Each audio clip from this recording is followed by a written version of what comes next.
Hello friends, good morning. Welcome to ask spoken English academy. मी आरती वाके एक नवीन video घेऊन तुमच्या समोर आली. लास्ट व्हिडिओमध्ये आपण भरपूर सारे सेंटेन्सेस बघितले ते फ्युचर कंटिन्युअस टेन्सचे. आता तेच व्हिडिओ जर आपल्याला बंच वाईज करायचे असतील म्हणजे अफर्मेटिव्ह, निगेटिव्ह, इंटरोगेटिव्ह आणि इंटरोगेटिव्ह निगेटिव्ह सेंटेन्स करायचे असतील तर ते कशा सिक्वेन्समध्ये होतील, शॉर्ट फॉर्म काय होईल वगैरे आपण आज या व्हिडिओमध्ये बघणार आहे.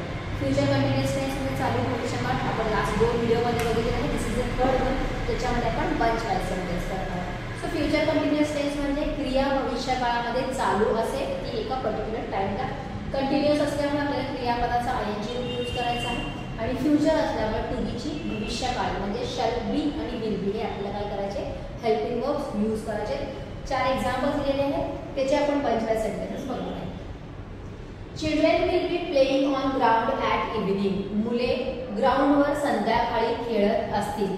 खेळण्याची त्यांची क्रिया संध्याकाळी चालू असेल हे सांगण्यासाठी आपण यूज केलेला आहे will be playing. Already I told you if the subject is I and we you shall and राहिलेल्या सगळ्यांसमोर आपण विल वापरतो.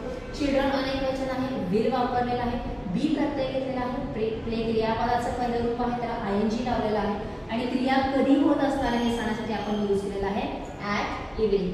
संध्याकाळी मुले ग्राउंडवर खेळत असतील. निगेटिव्ह सेंटेन्स करत असताना आपल्याला हेल्पिंग वर्बच्या नंतर वापरायचं आहे नो किंवा नॉट. सो सेंटेन्स झालेला आहे children will not be playing on ground at evening. संध्याकाळी मुले ग्राउंडवर खेळत नसतील. प्रश्न विचारायचे will children be playing on ground at evening. संध्याकाळी मुले ग्राउंडवर खेळत असतील का. विल आणि बी दोघांना सेपरेट केलेला आहे. Will is a helping verb, be is a main verb. त्यामुळे मेन वर्ब जो आहे तो पहिल्यांदा येत नाही, फक्त हेल्पिंग वर्ब येत असतो. त्यामुळे विल आणि बीला आपण सेपरेट केलेला आहे आणि त्या दोघांच्या मध्ये आलेला आहे subject. So will children be playing on ground at evening. संध्याकाळी मुले ग्राउंडवर खेळत असतील का. आणि हे जेव्हा निगेटिव्ह होणार आहे तेव्हा होणार आहे will children not be playing on ground at evening. संध्याकाळी मुले ग्राउंडवर खेळत नसतील का. इथं आपण नॉट हे निगेटिव्ह सेंटेन्स करत असताना सेपरेट घेतलेला आहे, शॉर्ट फॉर्म घेतलेला नाही.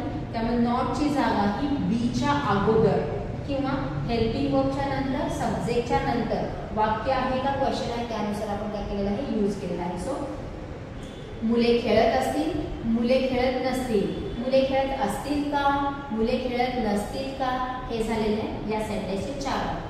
Next one is all students will be praying in school at 7:30 AM. 7:30 AM म्हणजे सकाळी 7:30 वाजता. सगळे विद्यार्थी सकाळी 7:30 वाजता शाळेमध्ये प्रार्थना करत असतील. प्रे म्हणजे प्रार्थना करणे, प्रेइंग घेतलेला आहे फ्युचरमध्ये आपण विल बी सोबत. सो भविष्य काळामध्ये प्रार्थना क्रिया, प्रार्थना करण्याची क्रिया ही चालू आहे हे सांगायचं आहे भविष्यकाळ. सो भविष्य काळामध्ये म्हणजेच कधी 7:30 वाजता सकाळी. सकाळी 7:30 वाजता सगळे विद्यार्थी शाळेमध्ये प्रार्थना करत असतील. ह्याचं निगेटिव्ह सेंटेन्स करत असताना आपण नॉट न घेतलेलं शॉर्ट फॉर्म घेतलेला आहे. सो विल नॉटचं झालेलं आहे वोंट. इथं विलंट हा शब्द वापरला जात नाही तर वापरलो आपण वोंट, WONT. इथं आपण काय केलेलं आहे विल आणि नॉट सेपरेट घेतलेला आहे. इथं मात्र दोघांचं इथं काय घेतलेलं आहे शॉर्ट फॉर्म घेतलेला आहे, negative short form helping verb सोबत वोंट बी प्रेइंग. मुले सकाळी 7:30 वाजता शाळेमध्ये प्रार्थना करत नसतील. मुले सकाळी 7:30 वाजता प्रार्थना करत असतील का. विल पहिल्यांदा आलेला आहे, मग आलेला आहे सब्जेक्ट, मग बी आणि आयएनजी. आणि ते जेव्हा निगेटिव्ह करायचं असेल तेव्हा won't all students be praying in school at 7:30 AM. सकाळी 7:30 वाजता सगळे विद्यार्थी प्रार्थना करत नसतील का. करत असतील, करत नसतील, करत असतील का, करत नसतील का. Next we shall be discussing about next days activities at night. आता इथं वी असल्यामुळे आपण इथं शेल घेतलेला आहे. इथं दोन्हीकडे विल वापरलेला आहे कारण इथं दोन्ही अनेक वचन होते आणि आय आणि वी नव्हता. कंपल्शन काय आहे, आय आणि वी असेल तरच आपण शॅल यूज करतो. सो इथं विल आहे म्हणून शॅल बी घेतलेला आहे. रात्री दुसऱ्या दिवशीच्या ऍक्टिव्हिटीज बद्दल आम्ही चर्चा करत असू. याचा परत आपण शॉर्ट फॉर्म घेतलेला आहे शॅल नॉटच्या ऐवजी shan't be discussing at night. We shall not be discussing about next day's activities at night. रात्री दुसऱ्या दिवशीच्या ऍक्टिव्हिटी बद्दल आम्ही चर्चा करत नसू. प्रश्न विचारलाय, shall we be discussing about next day's activities at night? रात्री आम्ही दुसऱ्या दिवशीच्या ऍक्टिव्हिटीची चर्चा करत असू का?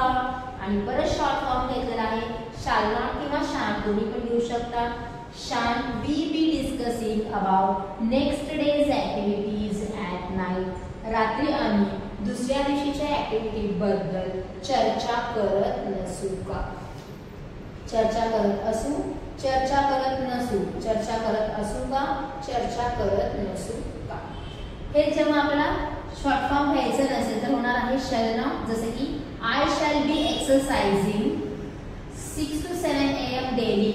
मी रोज सकाळी 6 ते 7 व्यायाम करत असेल. मी रोज सकाळी 6 ते 7 व्यायाम करत नसेल. मी रोज सकाळी 6 ते 7 व्यायाम करत असेल का? आणि मी रोज सकाळी 6 ते 7 व्यायाम करत नसेल का? इथं आपण शल नंतर नॉट सेपरेट घेतलेला आहे. ह्याच्यामध्ये आपण शॉर्ट फॉर्म घेतला होता, ह्याच्यामध्ये घेतलेला नाही. So I shall be exercising 6 to 7 AM daily. I shall not be exercising 6 to 7 AM daily. Shall I be exercising 6 to 7 AM daily? Shall I not be exercising 6 to 7 AM daily? ह्याच्यामध्ये I असल्यामुळे शल घेतलेला आहे.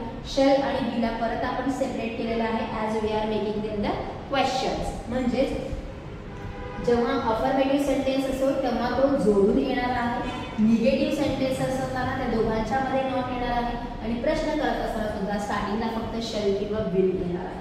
Short form पाहिजे असेल तर short form use करू शकता नॉटचा वापर करून, नाही तर सेपरेटली नॉट घेऊ शकता. शॉर्ट फॉर्म करत असताना विल नॉटचं वोंट होणार आहे, विलन होणार नाही. आतापर्यंत जेवढे आपण shall be, will be, shall have, will have, shall विलचे किंवा सिंपल फ्युचर टेन्स, त्याच्यानंतर फ्युचर कंटिन्युअस टेन्स, जे काही रिलेटेड टू फ्युचर सेंटेन्सेस बघितले त्या प्रत्येकामध्ये शॉर्ट फॉर्म मी तुम्हाला शिकवलेली आहे. आता पण सांगते आहे, विल नॉटचं विलंट होत नाही, वोंट होतं. आणि शल नॉटचा आपण दोन्ही प्रकारे वापर करू शकतो. एक आहे शालन आणि दुसरा आहे शाम, जो तुम्हाला इझी लिहिण्यासाठी आणि उच्चारणासाठी होतो तसं तुम्ही करू शकता. फक्त तुम्हाला जेव्हा जेव्हा बी त्याच्यासोबत येणार आहे तो कंटिन्युअसली त्याच्यासोबत नाही ना, त्या दोघांच्या मध्ये येणार आहे. म्हणजेच विल नॉट बीचं होणार आहे वोंट बी, शल नॉट बीचं होणार आहे शांट बी किंवा शालन बी या अर्थाने. जेव्हा आपल्याला प्रश्न करायचे असतात तेव्हा मात्र त्या दोघांच्या मध्ये सब्जेक्ट येणार आहे. So these are the sentences related to bunch wise affirmative, negative question आणि इंटरोगेटिव्ह क्वेश्चन. फ्युचर कंटिन्युअस टेन्सचा हा तिसरा व्हिडिओ आहे. पहिल्या दोन व्हिडिओमध्ये तुम्हाला समजलंच असेल कसे कसे सेंटेन्सेस केलेले आहेत. कंपल्सरी मी सेंटेन्सेस करत असताना, एक्सप्लेन करत असताना अंडरलाईन आणि झिगझॅग करते. झिगझॅग इथे केलं जातं जिथे जिथे आपण टाइम यूज केलेला आहे. अंडरलाईन तिथे केलं जातं जिथे जिथे हेल्पिंग वर्ब्स आहेत किंवा वर्बचे फॉर्म्स आहेत. म्हणजे जेव्हा जेव्हा तुम्ही वहीमध्ये लिहिलेल्या ठिकाणी अंडरलाईन आणि झिगझॅग करा, तुम्हाला लगेच क्लिक होतं की हां these are the related to time words and these are the helping verb and verb forms. म्हणजे तुमचा वही ओपन केली पहिलं लक्ष त्या झिगझॅगकडे किंवा त्या अंडरलाईनकडे जातं आणि लगेचच कळतं की अरे हे सेंटेन्स आपण या टेन्समध्ये केलेलं आहे किंवा अरे हे बघा हे आपण क्रियापद वापरलेलं आहे. सो लिहित असताना तुम्ही ही सवय ठेवा, जेव्हा एखादं काहीतरी प्रॅक्टिस करत असता तेव्हा अंडरलाईन करायचं, झिगझॅग करायचं. तुम्ही पण त्याची प्रॅक्टिस केलं की तुम्हाला जेव्हा जेव्हा वही ओपन केलं की तुमचं लगेच लक्ष तिकडे जाईल. So this is for today. अजून अशाच व्हिडिओ आपण सारखं सारखं बघणारच आहे. इंग्रजी केवढं शिकू तेवढं कमीच आहे. You know very well a language is a vast thing, खूप डीप असतो. जेवढं शिकू तेवढं कमी. आता आपण इंग्रजी शिकतोय तर त्याचा उपयोग पण करायला शिकणं गरजेचं आहे. सो जे काही शिकतं त्याचा वापर लिखाणामध्ये, वाचनामध्ये आणि सगळ्यात महत्त्वाचं बोलण्यामध्ये करा.